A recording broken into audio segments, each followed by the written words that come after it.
Good evening, everyone. Hi. Thank you so much for coming. I am going to try really hard not to talk about the weather.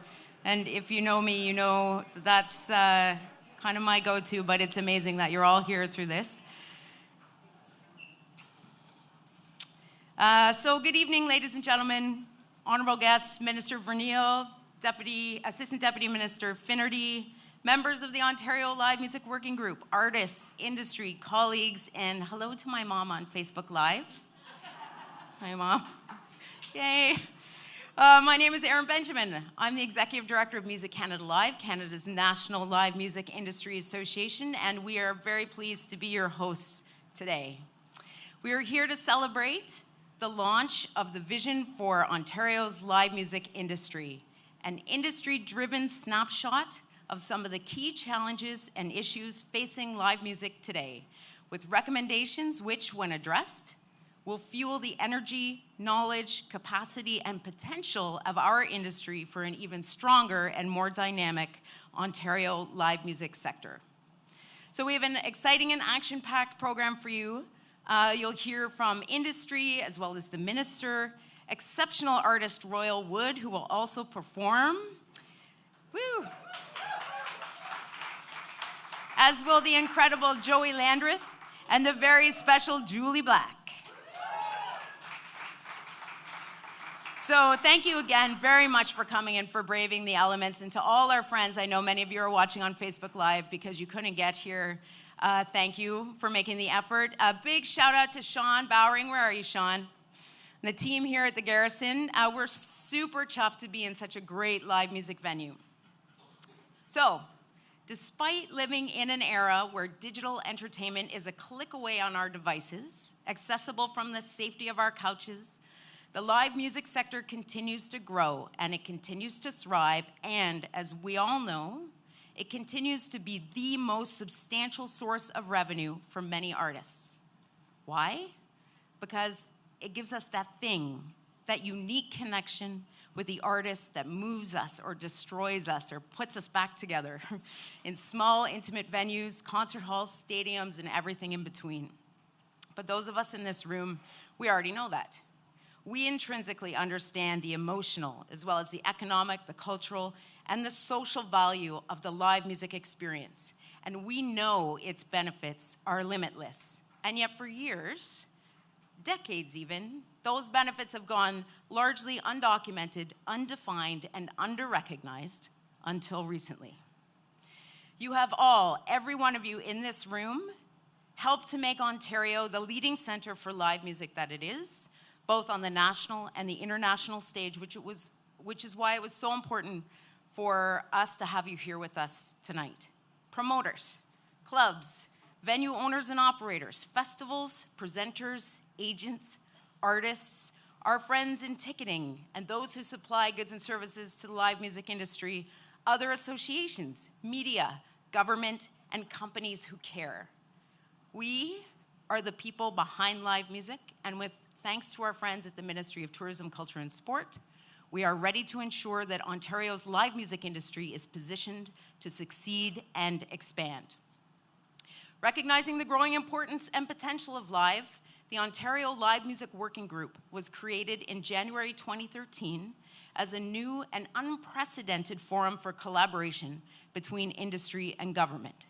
Its goals were and continue to be to ensure the sector is consulted by policymakers, to support industry research and policy development, and to develop strategies for expanding the range and impact of our industry in Ontario. In addition to this milestone, the working group, we added another tool to our kit in 2015 with thanks to Music Canada and the Live Music Measures Up Economic Impact Study. It was a result of that research that we started to get a sense of the sheer size and scope of this business. We finally had actual numbers that we could talk about and put in front of people. A contribution of $1.2 billion to provincial GDP and creating somewhere in the neighborhood of 20,000 jobs. I don't think we truly understood before that study that live was that significant, so powerful in terms of its impact on things like our quality of life, or for driving tourism and economic impact broadly, not to mention for our artists. That study, the efforts of the working group, and the evolution of initiatives like Music Canada Live have helped to propel the internal conversation we've been having ever since in this sector. Kevin Finnerty and I we co-chair the working group, which is made up of an impressive gathering of some of the smartest people in the business, many of whom are here with us tonight. They've done all of the heavy lifting, unpacking challenges and naming opportunities for the last several years, all to bring us to this moment. And now, we have this. An industry-led, government-supported approach for the continued growth of the sector. It identifies opportunities and recommends action. It was fed by broad consultation, including key interviews and surveys, all of which were overseen by a smaller representative group of industry and ministry staff. This vision is meant to benefit every person, every company, and every organization working in the live music community today, as well as the millions of Ontarians and visitors to the province who attend live music every year. When you read the report, you'll see it's been developed based on 6 themes, and each of the sections is accompanied by recommendations, of which there are 22 altogether. I actually don't think there's anything in here that'll really surprise you. For example, we look at local music scenes, strengthening opportunities for live music businesses and artists. You'll find a section dedicated to professional capacity and access to tools and training. Promotion and marketing, finding creative ways to build fans across Ontario's live music sector and beyond, facilitating stronger relationships with tourism organizations such as Destination Ontario. Regulation, public policy, and coordination across departments and levels of government, and the need for industry to lead on that is also front and center. My personal favorite, impact measurement, namely improving it. It's of course extremely paramount, as we know, and it's emphasized as a priority in the report because better use of evidence gathering, data collection, and analysis in live is critical. We need to increase our research capacity. That's a fact. And this document will help us to do that. But what I think this really represents is a groundbreaking conversation and the dawn of true cultural parity for the live music sector.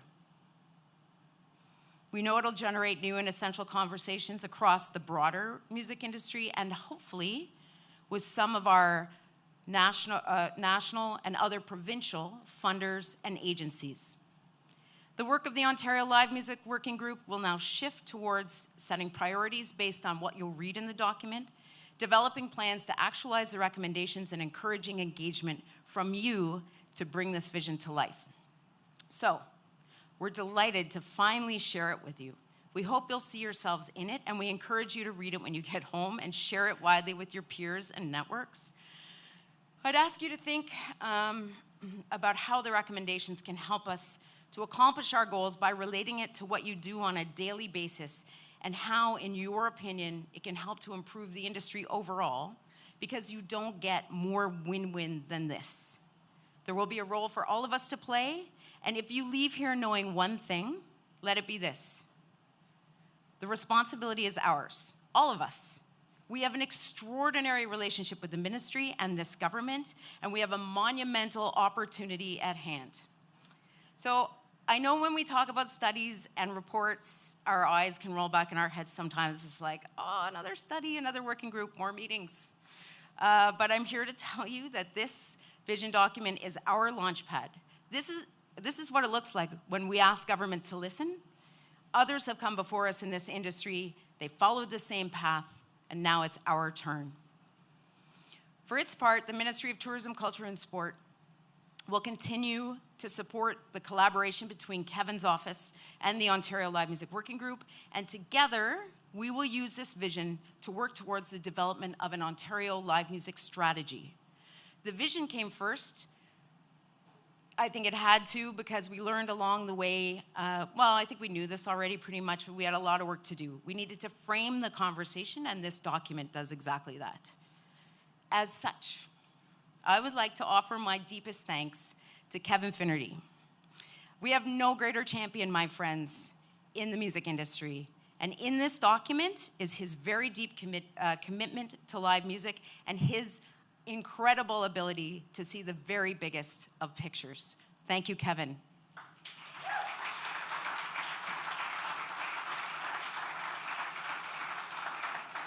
I'd also like to thank Kevin's amazing team at the ministry. John Parsons, Sandy Jokic, Jerry Hawes, Adam Helfand-Green, and Alex Clement. All of you, where are you? Scattered all about. Thank you, everyone. I would like to thank the Ontario Media Development Corporation and our friends at the Ontario Music Fund. I would like to thank Music Canada, in particular Amy Terrell, hi Amy, on Facebook Live, and Quentin Burgess. I would like to thank Jesse Kumagai and the Board of Directors of Music Canada Live, and my team, Victoria Shepard, Kate Christensen, and Jane Caddis-Sharp, for their insight and hands-on support of this process. And finally, to the Honourable Minister, Daiene Vernile, with a grateful nod to her predecessor, Eleanor McMahon, and of course, Premier Wynne. Minister, it's wonderful to meet you for the first time today. Welcome on behalf of this fierce and brilliant sector, and thank you for your support. We are eager to press ahead in step with your office, using this document and working towards what is an incredibly promising future together on behalf of all Ontarians. So, without further ado, that's it for me for now. So nobody go anywhere, because I'm coming back. But I would like to introduce to you, all the way from Queen's Park, through sleet, snow, ice storm, and hail, the Honourable Minister Daiene Vernile, Ministry of Tourism, Culture, and Sport.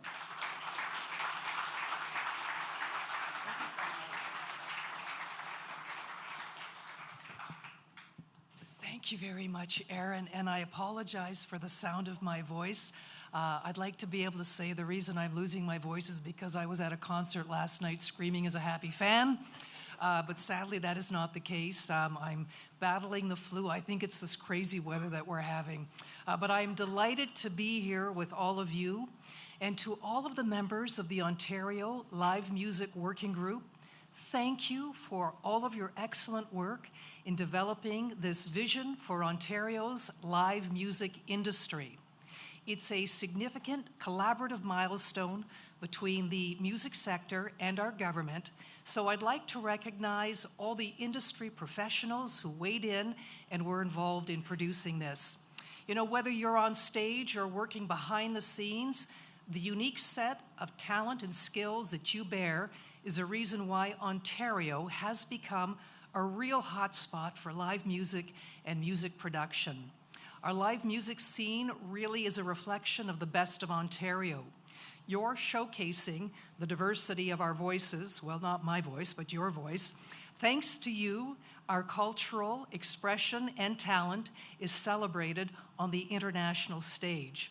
Your industry is known for the highest technical and professional standards, making Ontario one of the world's top live music destinations. This scene is booming, and we want to keep it growing. Our government's commitment and the aim of this vision is to make sure that the live music sector moves onward and upward. It's a commitment that we made 5 years ago, and it's a commitment that we stand by today, which is why we've established this live music working group, so we can collaborate alongside industry experts like yourselves on how we can grow the live music sector together. And it's also why we've created the Ontario Music Fund, because we know the importance of supporting individual artists and artist organizations. This vision for Ontario's live music industry is going to help us pump up the volume and realize the full potential in Ontario's live music sector. Industry professionals will lead the way, working together to identify real opportunities and areas for growth. The vision is also going to guide the development of future policy for live music in Ontario, including the development of the Ontario Live Music Strategy. It's important for us to be able to measure and promote the economic, social, and cultural impacts of the live music scene. Through research and advocacy, the vision is going to allow the government to further support this vibrant and lively industry even further. Again, I want to congratulate the Ontario Live Music Working Group and everyone in the sector for taking part in the conversation about growing and developing our live music industry. Thank you very much to the Music Canada Live for hosting this launch event for the vision of Ontario's live music industry. And I invite everyone involved in live music, with great artists from Royal Wood to Jully Black, who's backstage, by the way, and Joey Landreth, to the fans and everyone in between for bringing this vision forward. Before I sign off, I know that City TV is here and wanted to do an interview with me. And where are you, City? Is that you over there? How does my voice sound? Do you still want to do an interview with me sounding like this? Because I'm happy to join you. Okay, thank you very much. What a wonderful venue, and the next time I appear before you, I hope to have my voice in full force. Thanks very much, everyone.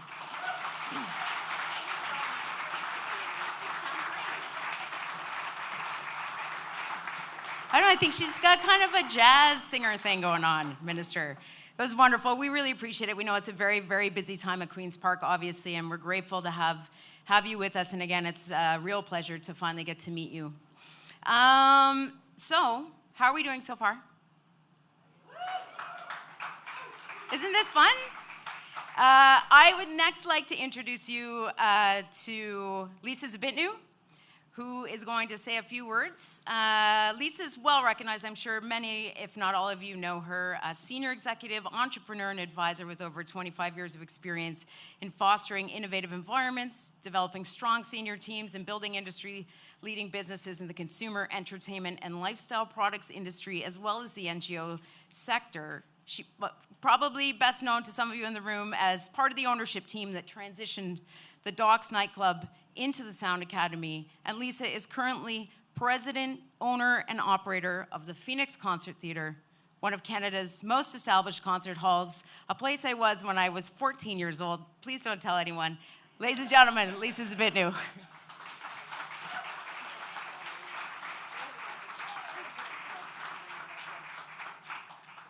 Thanks, everyone.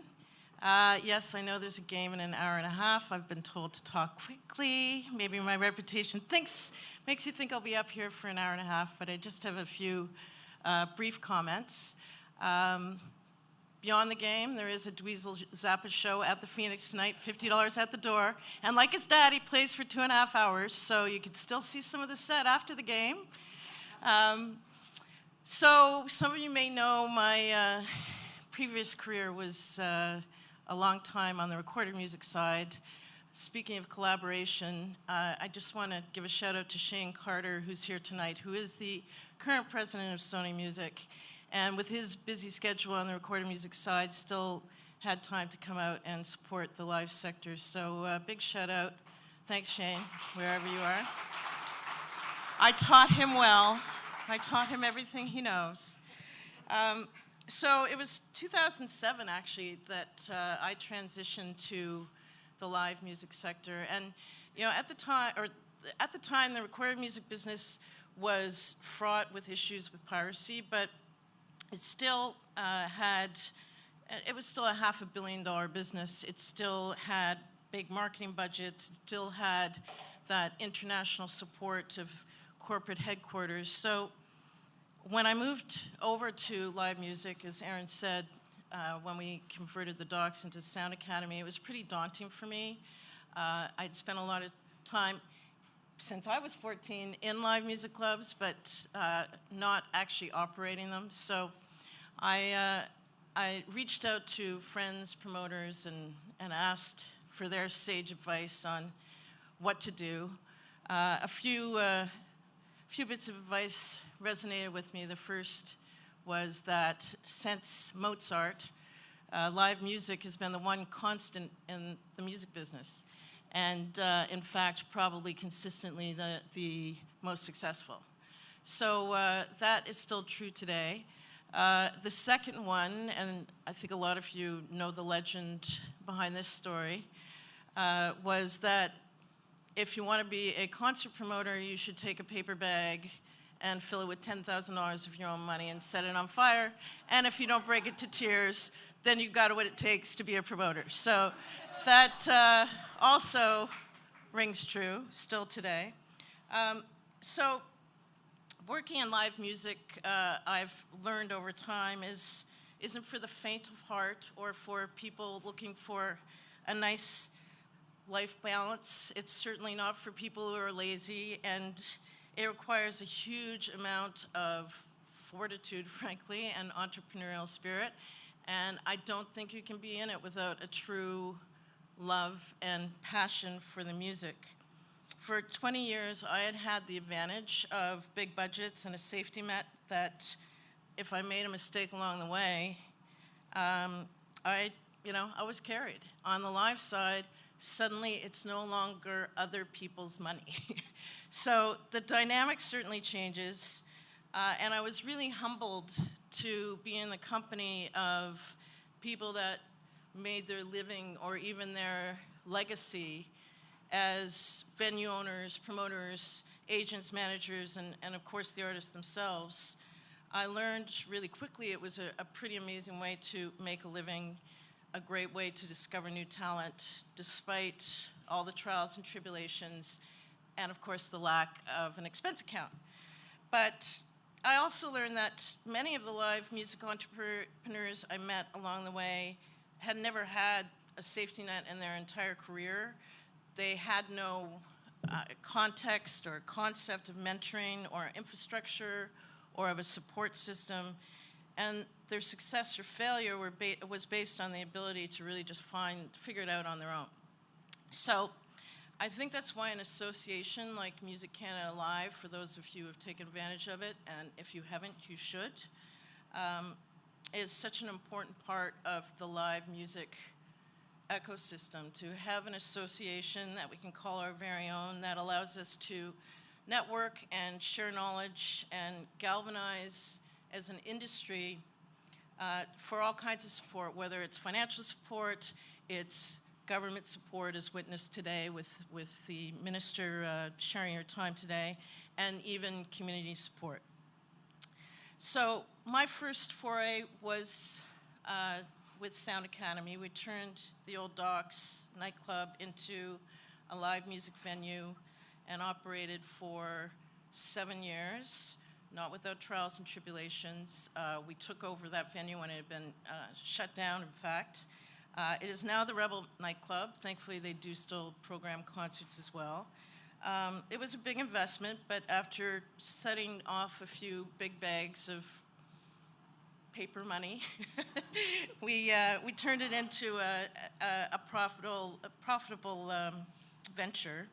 My partners and I bought the Phoenix in 2014. We took over a room that dropped to 91 shows in 2013 and increased the show count to 192 in our first year.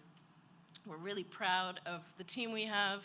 We have an internal booking team and marketing team, and we're also really fortunate to have the advantage of great clients and the promoters that do come through the room, as well as probably one of the most diverse calendars in the city. And this is something I'm particularly proud of, that over 20% of our calendar is from promoters that are African or Caribbean or Eastern European.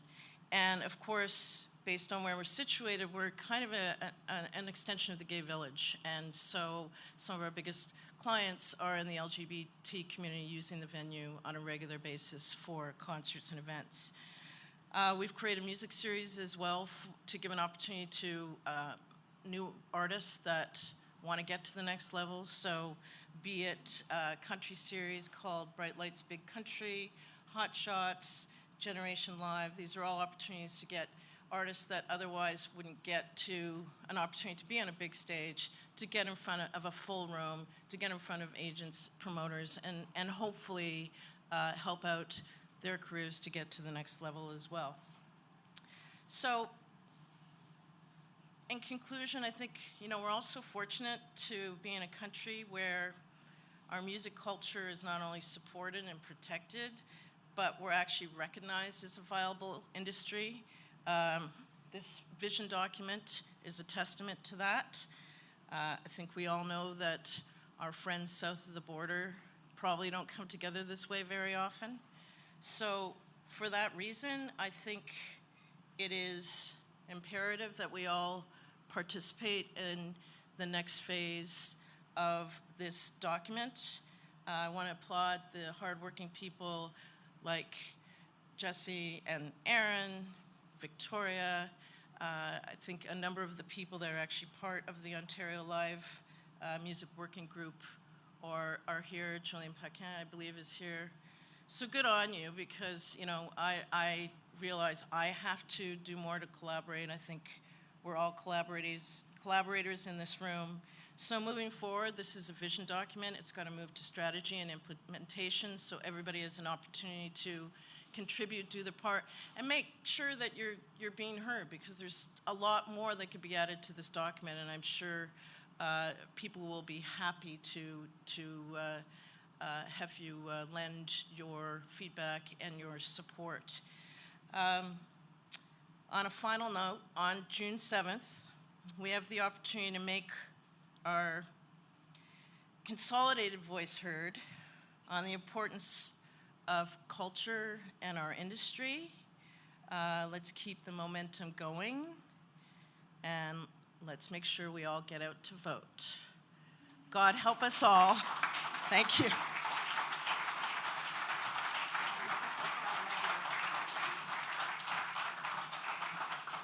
Sage words. Thank you so much, Lisa. It's really great to have the perspective of the venue owner on the stage. I wanted to send regrets from Eric Hoffman, who was meant to be here today but is stuck in an airport in a country somewhere else other than this one.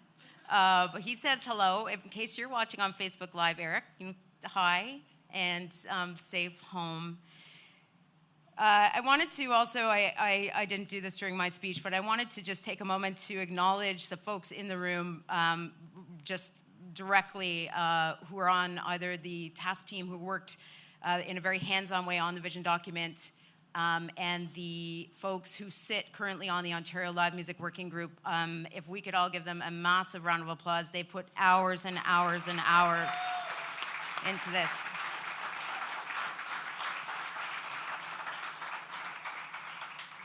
So when we were thinking about the design of this event and how we should do it, obviously we wanted to have an artist speak to, with, and for us today. And I can't think of anyone better than this fellow who seems to move very quietly and beautifully, poetically and smartly through his career. Ladies and gentlemen, Royal Wood is a Canadian singer-songwriter. He's a record producer and an arranger based here in Toronto. I'm hoping he's somewhere nearby. He has just recently released a brand spanking new project. This, and just in case Royal's band is wondering, this is just the speaking part. So the band doesn't have to worry, in case that wasn't clear. He's just released a brand new project called Ever After the Farewell, which is already critically claimed a success, pardon me. And again, we couldn't have this effectively without an artist's voice. We're very grateful that Royal's here to speak with us today. Ladies and gentlemen, Royal Wood.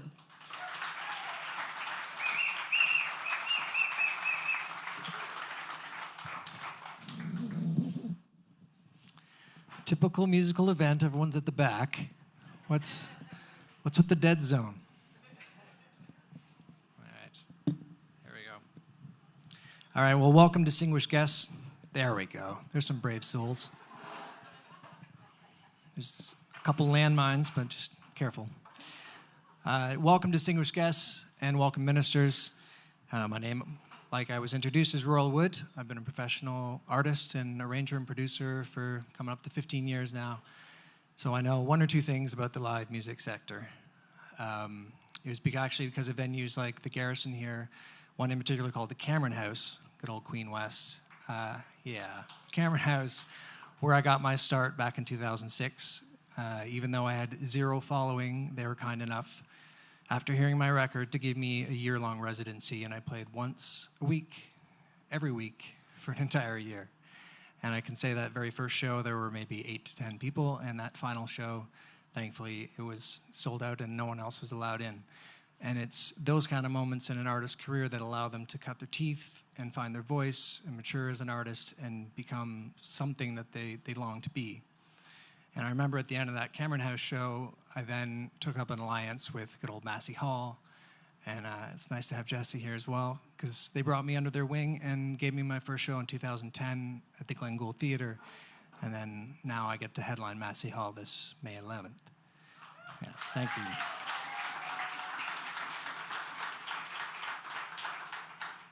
Now, live music obviously affects us all economically, that goes without saying, but it's also a fabric of our social and our well-being. It's our culture. I think if we look at places like Austin, Texas, and what South by Southwest has done for that, if we look at Nashville, how much it's changed. I mean, that city is growing leaps and bounds, and it's all on the back of music. And I know we all love it. I know we live it, we eat it, we breathe it. But it also provides us with real jobs and a real career path and something we can all get behind. When I think about my own career, my business as a business grossed about $500,000 last year, and it has a few years before, and a large percentage of that, 33% in fact, is based on live revenue. So myself as an artist, when record sales disappear because we stream music, and when other opportunities are dwindling in terms of radio or places to be heard, artists now have to tour more than ever before. And we need those venues, and not just established artists like myself, but the artist that I was in 2006 needs these little rooms where we get to start. And we need promoters that have the money to back them, and we need funding to allow those artists to then go on tour and do the things they need to do to become the artists that you all want to hear. And obviously, the economics of it all isn't just about the artists, because when a fan buys a ticket, they don't just come to the show. They hire a babysitter, they go out to dinner, they find parking, they buy a flight, they go to a festival, they buy merch. So it's not just the managers, it's not just the agents, it's everyone in this room that gets paid. It really does affect us all. So I think this initiative is incredibly important, not only for music, but for Toronto, for Ontario, for Canada, and for our culture. So I certainly celebrate it, and I'm honored that I was asked to speak. And that, in closing, is what I have to say. So thank you very, very much.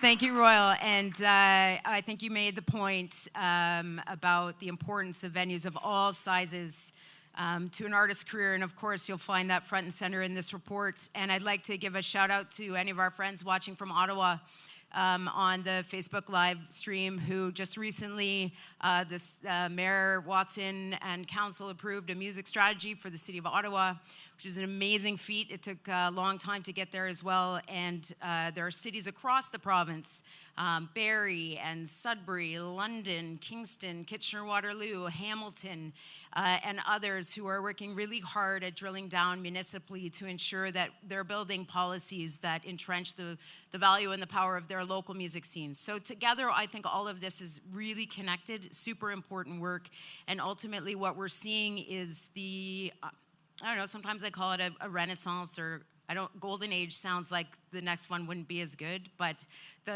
whatever's happening in live music, I think it's happening for a reason, and that is because people like you are getting involved. You're showing up to events like this.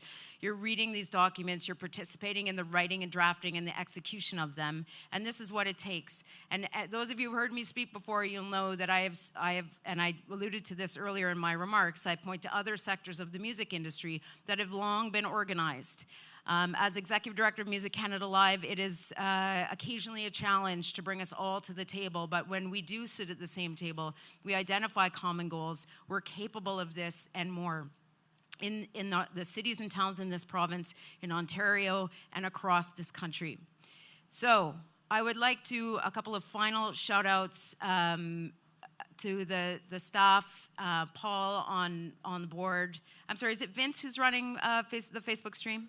Right on, Vince. Folks on the bar, coat check, sitting at the door, Sean, your team, everyone in the front room, the back room, behind the stage, in front of the stage today. Again, it was really important that we be in a live music space. We're lucky, you're lucky, I don't live here, you're lucky that Toronto has so many to choose from, but we're very grateful to be here at the Garrison today. What we're going to do next is transition to the performances, and we will hear a song from the amazing Royal Wood. But before we get to that, we're going to say goodbye and thank you to our friends on Facebook Live. Before we do that, I want to say that according to both the Environment Canada website and the Weather Network, there's only 4 more days of torrential rain. Which means if you live in Ottawa or anywhere out north of this city, though again, maybe we've got some friends watching from Sudbury and across Northern Ontario, it's just been really fun. There were like that, tree branches breaking, falling everywhere. Getting out of Ottawa this morning was a really interesting treat, but it really makes it ever more meaningful that those of you who are standing in this room and Facebook Live, you can't tell, but we have a really full room here. I want to thank you all so much. I hope that you'll stick around for the performances, but it really does mean everything that you made time to come today through what has been, Armageddon-ish, and hopefully the very, very, very last gasp of winter. On behalf of our colleagues at the Ministry of Tourism, Culture and Sport, and again, the board and staff of Music Canada Live, we'd like to thank you.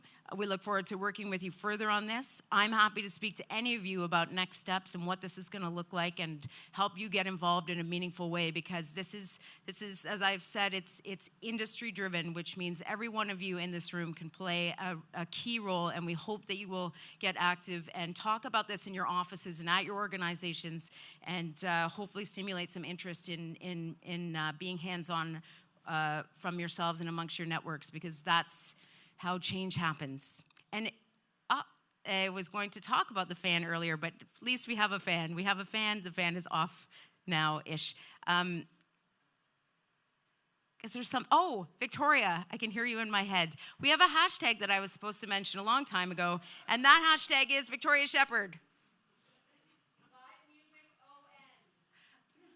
Live music on, I think it's caps, like Ontario at the end, if you feel like, if I'm not too late on that, as talking about this on social media.